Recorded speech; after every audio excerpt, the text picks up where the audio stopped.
Brothers, this is Dr. Phil Chavez. I'm especially humbled every time I come to this Medal of Honor memorial, and also here I find great peace. Brothers, right now I want to recognize Desmond T. Doss. His story is amazing. He served as an Army medic and refused to carry a weapon. And he became the first man in American history to receive the Congressional Medal of Honor without firing a shot. His story is dramatized in the Oscar-winning film Hacksaw Ridge by Mel Gibson. His heroism was specially proven at the Battle of Okinawa. Now, Doss grew up in Lynchburg, Virginia, and was a Seventh-day Adventist, and so he didn't believe in violence and chose not to bear arms.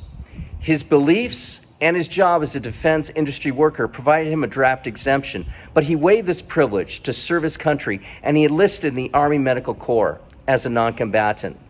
Now, because of his conscientious objector status at boot camp, he was threatened and harassed, even abused while he prayed.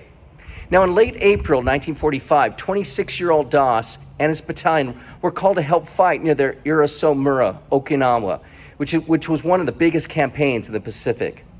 Now, with cargo nets, Doss' battalion had to climb a treacherous 400-foot-high jagged cliff named Hacksaw Ridge to get to a final plateau, and waiting for them were thousands of heavily armed Japanese soldiers.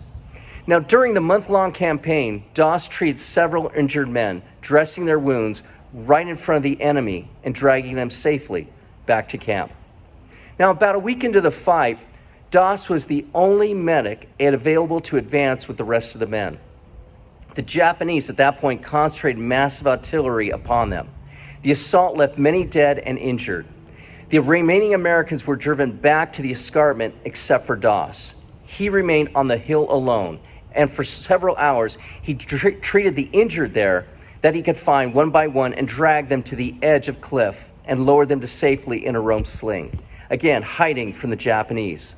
And after each successful drop, he reportedly said, "Dear God, let me just get one more man." By nightfall, he himself had rescued 75 soldiers. Now, Doss was seriously wounded in the leg by a grenade, and he treated himself. Walking back to an aid station, Doss was hit by a sniper, shattering his arm. He managed to make a splint out of a rifle stock and eventually made it to safety. In October 1945, Doss was brought back to the United States, and the bullet was removed from his shattered arm.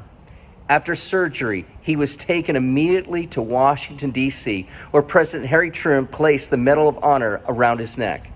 Doss also received a Purple Heart and a Bronze Star. Though Doss fought on the front lines without being armed, Desmond carried the most powerful weapon of all, his simple prayer. Brothers, God be with you.